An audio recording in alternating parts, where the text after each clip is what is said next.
Naghahanap ka din ba, mare, ng pwedeng ipanghanda ngayong darating na holiday season?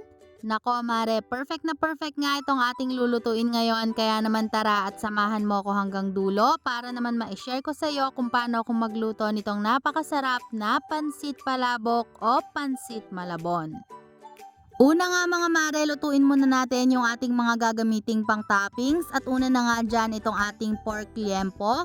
Naglagay lang ako dito mga mare ng paminta at ng konting asin para naman may sarili ng timpla itong ating pork liempo.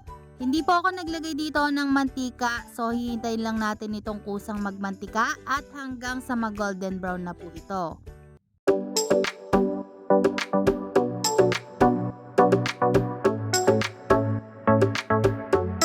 And kapag nga po ganitong golden brown na ay pwede na natin itong hanguin, tapos ay isi-set aside po muna natin ito. And ang next naman mga mare, ang lulutuin naman natin ay yung ating hipon and yung ating pusit. Again mga mare, maglalagay ako dito ng asin at konting paminta para naman may lasa na rin itong ating pusit at yung ating hipon. Tapos ay lulutuin lang natin ito ng panandalian lang para naman hindi ito ma-overcook.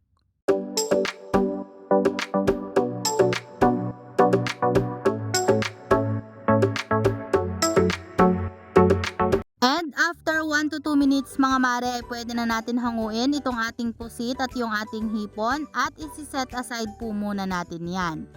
At dito naman sa kabilang kaserola mga mare ay nagpakulo na nga ako ng tubig, tapos ay dito ko ibablanch yung ating pechay bagyo at hayaan lang natin itong maluto for at least 20 to 25 seconds.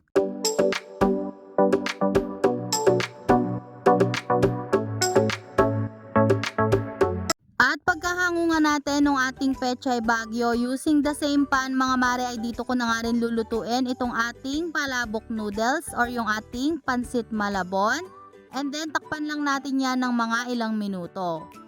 After ilang minutes nga mga mare, kapag luto na itong ating noodles, iset aside muna natin yan. Next naman natin gagawin o lulutuin ay yung ating palabok sauce.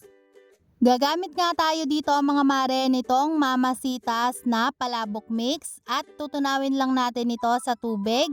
After natin yang lagyan ng tubig mga mare, i-mix lang natin ito ng maayos and make sure lang na wala ng powder o wala ng buo-buo. Tapos kapag nga wala ng buo-buo mga mare, iset aside muna natin yan. Next naman mga mare, sa isang cup ng tubig, maglalagay lang tayo ng 3 tablespoon ng ating cornstarch. Ito yung gagamitin natin mamaya na pampalapot.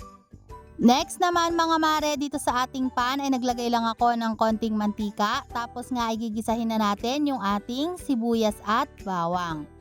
At kapag nga po translucent na yan, ay pwede na nating isunod na ilagay dito yung ating tinapa flakes. Ito po yung tinapa na hinimay-himay ko lang.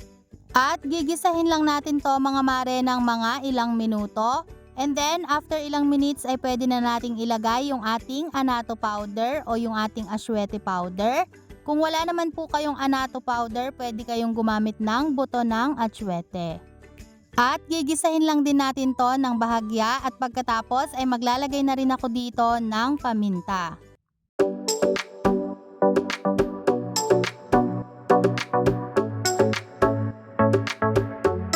At after nga natin itong gisahin ng ilang minuto mga mare, maglalagay naman ako ng chicharon powder o yung ating dinurog na chicharon. Naglalagay ako dito ng 2 to 3 tablespoon and then maglalagay din ako ng tinapa powder. Yes mga mare, naglalagay pa rin ako dito ng tinapa powder para talagang lasang-lasa natin yung tinapa. And then next naman mga mare, maglalagay na ako dito nitong ating shrimp broth. Kung wala kayo nito ay okay lang. So sa akin naglagay lang ako dahil may available and then dadagdagan ko na lang ng tubig. At after nga nating maglagay ng tubig mga mare ay haluin lang natin ito ng maayos. Tapos ay tatakpan muna natin ito for at least 3 to 5 minutes.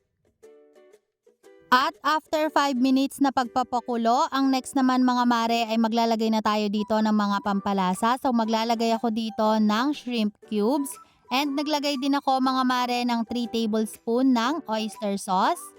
Tapos ay i-mix lang po natin ito ng mabuti. And then, next naman mga mare, maglalagay ako dito ng 1/2 teaspoon lang nitong ating asin. Pwede po kayong mag-adjust, depende sa inyong panlasa. And naglagay din po ako ng konting seasoning granules, optional lang naman. At naglagay din ako ng 1 tablespoon ng asukal para po pambalance sa lasa. Tapos ay i-mix lang natin to ng maayos mga mare hanggang sa ma-dissolve na yung mga inilagay natin dito na mga pampalasa. At kapag kumulo na to ulit, pwede na nating ilagay yung ating tinunaw kanina na palabok mix.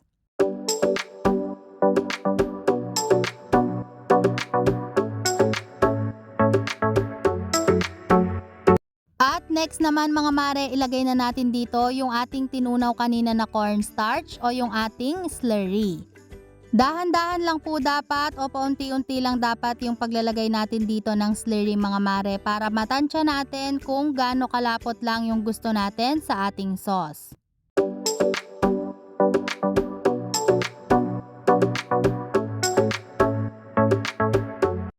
At after nga ng ilang minuto mga mare ay ganito na po yung kakalabasan ng ating sauce.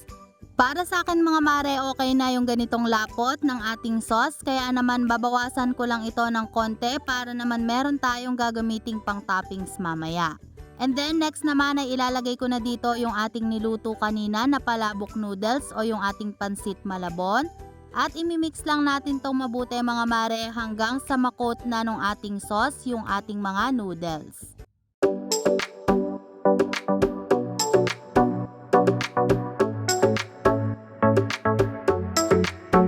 At eto na nga mga mare na i-transfer ko na dito sa ating bilao. So ang next naman ay maglalagay na tayo ng ating mga pang toppings.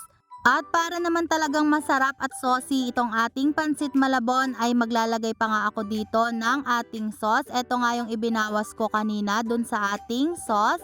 So maglalagay tayo niyan sa ibabaw. And then next naman mga mare ay ilalagay na natin yung iba pa nating mga pang toppings.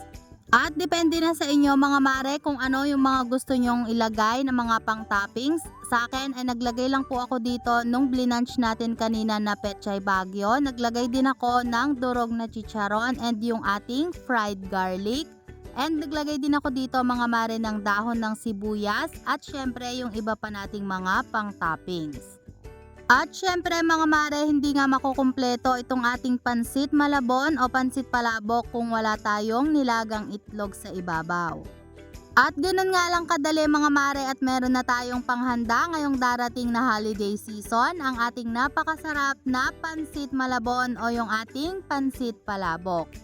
At kung naghahanap ka naman ng pang-negosyo recipe mare na pwedeng-pwede mo ang gawing pang-negosyo ngayong darating na holiday season, ay pwedeng-pwede mo nga rin itong gawin, itong ating pansit malabon.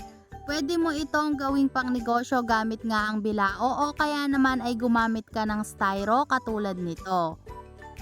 At hanggang dito na lang mga mare, sana nga ay nagustuhan nyo itong ating recipe for today. And thank you so much guys for watching and see you again sa ating susunod na mga recipes. God bless!